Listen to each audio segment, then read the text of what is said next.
बागेश्वर धाम सरकार की जय, बालाजी महाराज की जय, सन्यासी बाबा जी की जय, पूज्य गुरुदेव भगवान जी की जय। बागेश्वर धाम सरकार के सभी श्रद्धालु भक्तजनों को मेरा सादर प्रणाम। भक्तजनों, आज की सबसे महत्वपूर्ण विषय यह है कि आज सुबह का दिव्य दरबार रद्द कर दिया गया था। हालांकि भक्त निराश न हो, क्योंकि पूज्य गुरुदेव भगवान जी अक्सर भक्तों की समस्याओं को सुनने के लिए रात में भी दरबार लगाते हैं। बागेश्वर धाम में आने वाले श्रद्धालुओं को भी सलाह दी जाती है कि वे धैर्य रखें और बालाजी भगवान के दर्शन करें। जिन श्रद्धालुओं को नकारात्मक ऊर्जा की समस्या महसूस होती है, उन्हें धाम पर जरूर आना चाहिए। दिव्य दरबार का समय और आयोजन मैं आपको बता देता हूँ। गुरुदेव का समय, पूज्य गुरुदेव भगवान जी का जो समय है वो 15 तारीख तक दिव्य दरबार प्रतिदिन लगाया जाएगा। समय सारणी: दिव्य दरबार आमतौर पर सुबह 7 बजे या 8 बजे से प्रारंभ होता है। इसके अतिरिक्त शाम को आरती के बाद लगभग 7 बजे, 8 बजे या 9 बजे या 10 बजे के बाद भी गुरुदेव भगवान दिव्य दरबार लगा सकते हैं। तो भक्तजनों, आज की यह जानकारी आपके लिए बहुत ही महत्वपूर्ण होने वाली है। अगर आप चैनल पर नए हैं तो अभी सब्सक्राइब कर लीजिए, बेल आइकन दबा लीजिए, ताकि तुरंत जितने भी ताज़ा जानकारी है वो आप तक तुरंत पहुंच सके और कोई भी अपडेट आपसे छूटे ना। इसलिए बेल आइकन आप जरूर दबा लीजिए और सब्सक्राइब आप जरूर कर लीजिए और ज़्यादा से ज़्यादा आप शेयर करिए ताकि सभी भक्तों तक जानकारी पहुँच सके। तो आइए शुरू करते हैं। यह दिव्य दरबार 2 से 4 घंटे तक चलता है, जिसमें गुरुदेव भक्तों से मिलते हैं और उनकी समस्याओं का समाधान करते हैं। श्रद्धालुओं के लिए महत्वपूर्ण सूचनाएं क्या हैं, आपको बता देता हूं। रजिस्ट्रेशन: किसी भी आधिकारिक जानकारी या रजिस्ट्रेशन के लिए कृपया बागेश्वर धाम सरकार के आधिकारिक चैनल पर नजर रखें। वहां QR कोड जारी किया जा सकता है।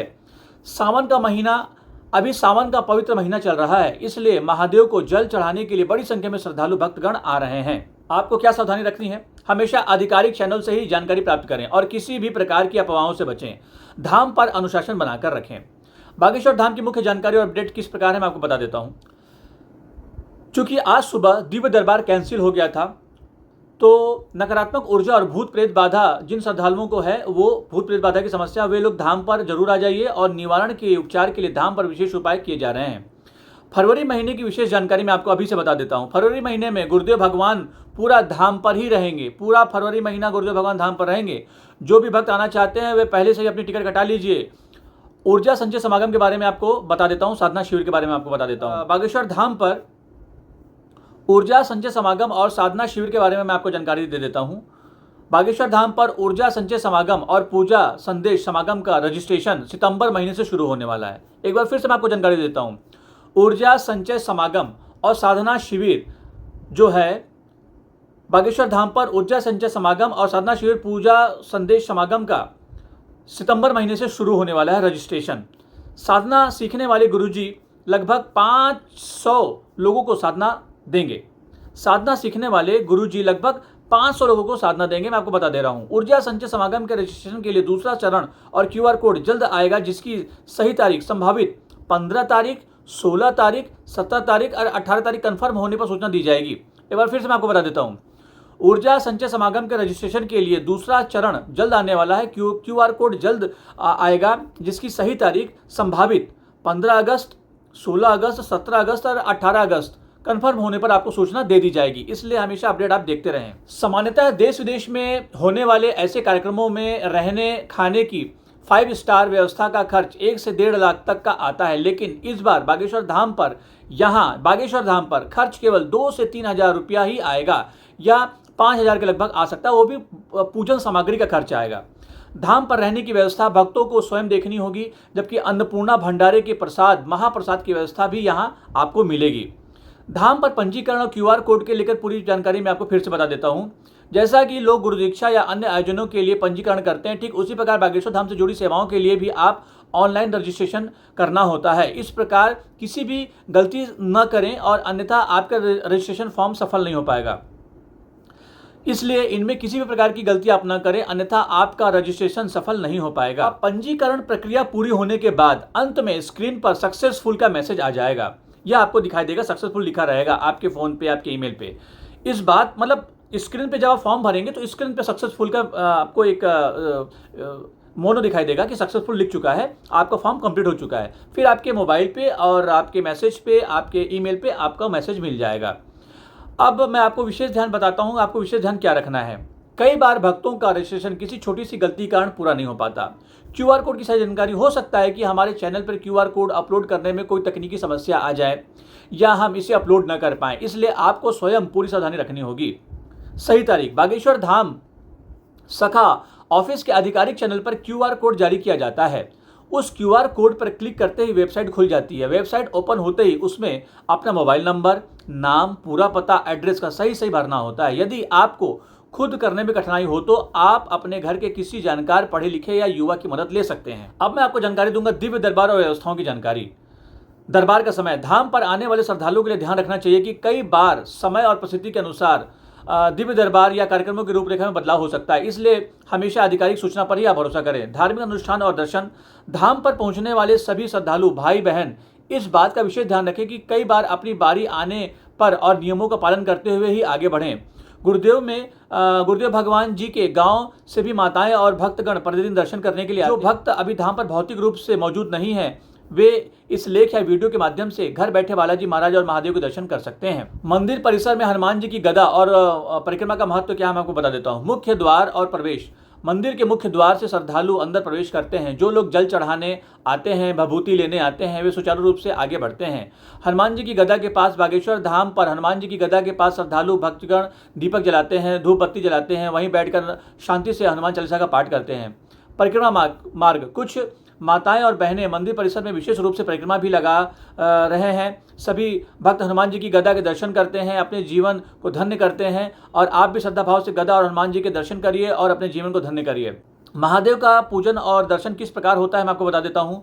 वर्तमान में सावन का पवित्र महीना चल रहा है, इसलिए बड़ी संख्या में श्रद्धालु महादेव को जल चढ़ाने और पूजन करने के लिए मंदिर के पास मौजूद होते हैं। दूर दूर से आए भक्तगण कतारबद्ध होकर बालाजी महाराज के दर्शन करते हैं और लाभ लेते हैं। आपसे विशेष अपील और सावधानी क्या है, मैं आपको बता देता हूं। भ्रामक जानकारियों से बचें। किसी भी प्रकार की फर्जी वेबसाइट या अनजान व्यक्ति द्वारा भेजे गए लिंक से सावधान रहें। केवल आधिकारिक माध्यमों से ही जानकारी प्राप्त करें। भक्ति भाव से बनाए रखें। धाम पर आने वाले प्रत्येक भक्तों से अनुशासन, संयम और पूरी श्रद्धा के साथ व्यवस्थाओं का पालन करिए। जय बागेश्वर धाम हनुमान। जयकारा लगाएंगे मेरे साथ एक बार। और धाम पर पहुंचने से पहले भक्तजन अपनी श्रद्धा के अनुसार मंदिर की परिक्रमा करते हैं। कोई एक परिक्रमा लगाता है, कोई दो लगाता है, आस्था के अनुसार चाहे जितनी भी आप लगाना चाहें लगा सकते हैं। इसके बाद श्रद्धालु भक्तगण कतारबद्ध होकर भगवान जी बालाजी के दर्शन के लिए आगे बढ़ते हैं। यहाँ मंदिर परिसर में श्रद्धालु भक्तगण महादेव के पास जल अर्पित करते हैं। महिलाएं, पुरुष और सभी भक्तगण अत्यंत श्रद्धा भाव के साथ कतार में लगकर अपनी बारी का इंतजार करते हैं और कार्यक्रम के अनुसार क्रमानुसार आगे बढ़कर चरण स्पर्श करते हुए धाम के स्वयंसेवक अपने श्रद्धालुओं की मदद के लिए मौजूद रहते हैं और वे शांतिपूर्वक तरीके से दर्शन करते हैं। अष्टविध हनुमान जी के सन्यासी बाबा के दर्शन किस प्रकार होते हैं, मैं आपको बता देता हूँ। बालाजी महाराज के दर्शन के बाद श्रद्धालु भक्तगण अष्टविध हनुमान जी की शिला के दर्शन करते हैं। इसके बाद सन्यासी बाबा के दरबार और मुख्य मंदिर परिसर के दर्शन कराए जाते हैं।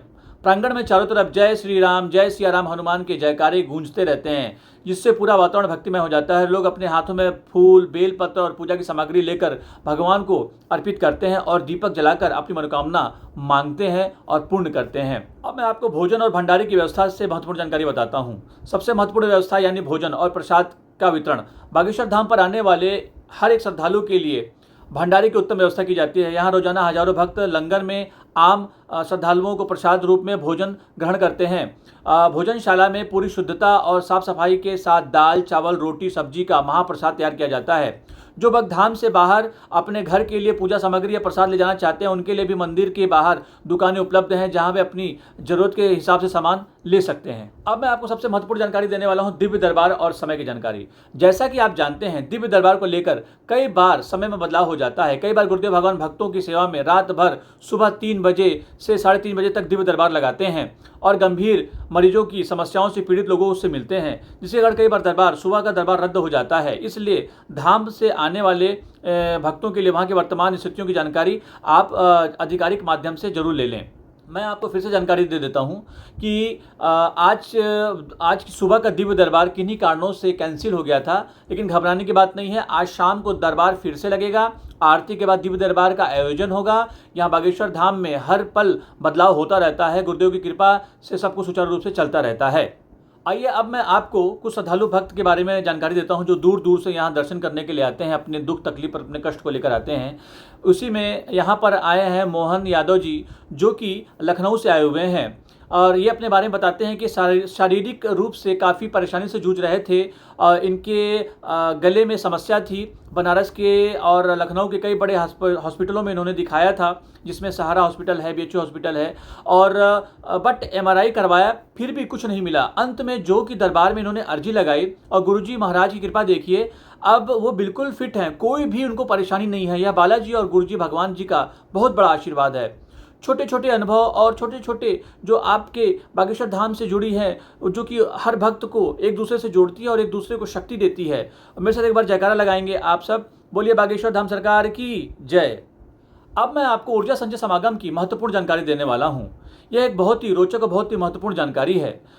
कड़े नंबर 5 के पास जो भी ऊर्जा संचय समागम होने वाला है, उसका पंजीकरण जल्द ही शुरू होने वाला है। इसकी फाइनल डेट आते ही आपको सूचना कर दिया जाएगा, आपको अपडेट कर दिया जाएगा। पहले के समागमों में 1 से 1.5 लाख का खर्चा होता था, जो कि 5 स्टार होटल में किया जाता था, लेकिन यह व्यवस्था अलग है। पंजीकरण के समय आपको किन किन बातों पर ध्यान रखना पड़ेगा, अब मैं आपको बता रहा हूं कि अब इतने कम रुपए में, फ्री में, निःशुल्क में आपको यह कार्यक्रम करने का अवसर मिल रहा है। इस ऊर्जा संचय समागम को करने का अवसर मिल रहा है। जहां लाखों रुपए खर्च होते थे, वहां पे आपको फ्री में होगा, बल्कि 2-3 हज़ार रुपये केवल पूजन सामग्री में आपका खर्चा होगा। मैं आपको बता देता हूं कि अपने बैलेंस को आप तैयार रखिए, और क्योंकि पेमेंट ऑनलाइन माध्यम से ही होगा, है ना। पंजीकरण के समय आपको अपना अकाउंट बैलेंस तैयार रखना होगा, क्योंकि पेमेंट गूगल पे या फ़ोन के माध्यम से हो सकता है। और किसी भी जानकारी के भ्रामक जानकारी से आप बचें, अपडेट रहें। और पंजीकरण खुलेगा तो आपको अपनी प्रक्रिया को स्लिप प्राप्त करने में नियम पता चल जाएंगे। धाम में इस समय सेवा कार्य जोरों पर है। आप देख सकते हैं कि हर जगह सफाई का काम चल रहा है। हमारे सेवादार भाई बहन दिन रात एक एक करके धाम की स्वच्छता को बनाए रखते हैं। यह भी एक प्रकार की सेवा है। और आज की जानकारी अगर आपको अच्छी लगती है तो वीडियो को लाइक कर लीजिए, सब्सक्राइब कर लीजिए चैनल को हमारे, और बेल आइकन दबाना ना भूलें। जो नए भक्तगण हैं तुरंत सब्सक्राइब करें, बेल आइकन दबा लें, ताकि जितनी भी नई जानकारी है, ताज़ा अपडेट है, तुरंत आप तक पहुंच सके। और जितनी भी हमारे भाई बहन हैं, इसको ज़्यादा से ज़्यादा शेयर करें, ताकि अधिक से अधिक भक्तों तक यह वीडियो या मैसेज पहुँच सके। तो मेरे साथ एक बार जयकारा लगाएंगे। बोलिए बागेश्वर धाम सरकार की जय, बालाजी महाराज की जय, सन्यासी बाबा जी की जय, पूज्य गुरुदेव भगवान जी की जय। बालाजी महाराज की, सन्यासी बाबा जी की, पूज्य गुरुदेव भगवान जी की आशीर्वाद सदैव आप सब पर बना रहे। आप सभी के जीवन से दुख तकलीफ कष्ट मिट जाए, आप सभी की सभी मनोकामनाएं पूर्ण हो जाएं, आप सभी अपने जीवन में उन्नति करें, प्रगति करें। यही मेरी कामना है, यही आशीर्वाद भगवान का आप सदैव आप पर सब पर बना रहे। अगर आपके जीवन में कोई भी दुख तकलीफ हो, बाधा हो, परेशानी हो, कोई भी समस्याएं हो, अगर आपको लगता है, अगर आप कहीं पे भी किसी भी स्थान पे बैठे हो, तो बस जय सिया राम हनुमान का जाप करते रहें। जय सिया राम हनुमान, जय सिया राम हनुमान। आपके जीवन से सारे दुख तकलीफ कष्ट चमत्कारिक रूप से गायब हो जाएंगे। आप इसको करके देखिए, चमत्कार होगा आपके जीवन में। मेरे साथ बोलिए जय सिया राम हनुमान, जय सिया राम हनुमान, जय सिया राम हनुमान, जय सिया राम हनुमान, जय सिया राम हनुमान, जय सिया राम हनुमान, जय सिया राम।